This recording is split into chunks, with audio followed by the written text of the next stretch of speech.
വചനസാരം വചനസാരം.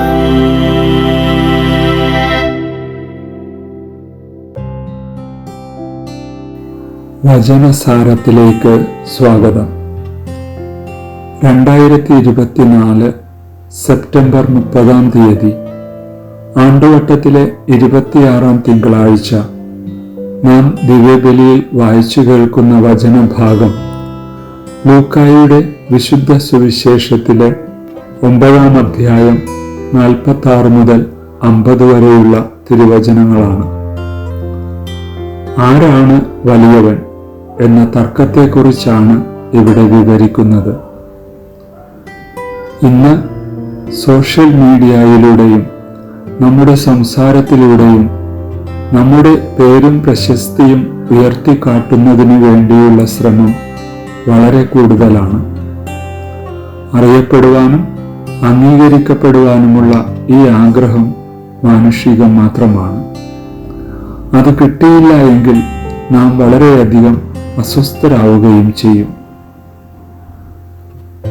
വചനം പറയുന്നു, അവരുടെ ഹൃദയവിചാരങ്ങൾ അറിഞ്ഞ യേശു ഒരു ശിശുവിനെ എടുത്ത് അടുത്തു നിർത്തി അവരോട് പറഞ്ഞു, എൻ്റെ നാമത്തിൽ ഈ ശിശുവിനെ സ്വീകരിക്കുന്ന ഏവനും എന്നെ സ്വീകരിക്കുന്നു. എന്നെ സ്വീകരിക്കുന്നവൻ എന്നെ അയച്ചവനെ സ്വീകരിക്കുന്നു. നിങ്ങളിൽ ഏറ്റവും ചെറിയവൻ ആരോ അവനാണ് നിങ്ങളിൽ ഏറ്റവും വലിയവൻ.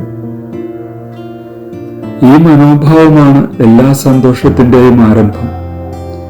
നമുക്ക് ചെറുതാകുവാൻ കഴിയുമ്പോഴാണ് നമ്മുടെ ജീവിതത്തിലേക്ക് ക്രിസ്തുവിനെ സ്വീകരിക്കുവാൻ സാധിക്കുക. ഈ സുവിശേഷ ഭാഗത്തിന്റെ ഒടുവിൽ യോഹന്നാൻ വളരെ അസ്വസ്ഥനാണ്. അവൻ പറയുന്നു, ഗുരു, നിന്റെ നാമത്തിൽ പിശാചുക്കളെ പുറത്താക്കുന്ന ഒരാളെ ഞങ്ങൾ കണ്ടു. അവൻ ഞങ്ങളോടൊപ്പം നിന്നെ അനുഗമിക്കാത്തതുകൊണ്ട് ഞങ്ങൾ അവനെ തടഞ്ഞു. മറ്റുള്ളവർ കാരണം തങ്ങളുടെ പേരും പ്രശസ്തിയും നഷ്ടപ്പെട്ടേക്കുമോ എന്ന ഭയമാണ് അതിന് കാരണം. യഥാർത്ഥത്തിൽ ദൈവം എല്ലാവരെയും സ്നേഹിക്കുന്നു. ദൈവത്തിൽ നിന്നും വളരെ അകന്നിരിക്കുകയും എന്നാൽ നന്മ ചെയ്യുകയും ചെയ്യുന്നവരെ അവിടുന്ന് സ്നേഹിക്കുന്നു. അതുകൊണ്ടാണ് യേശു പറയുന്നത്, അവനെ തടയേണ്ട. എന്തെന്നാൽ നിങ്ങൾക്ക് എതിരല്ലാത്തവൻ നിങ്ങളുടെ ഭാഗത്താണ്. ദൈവം നമ്മെ അനുഗ്രഹിക്കട്ടെ.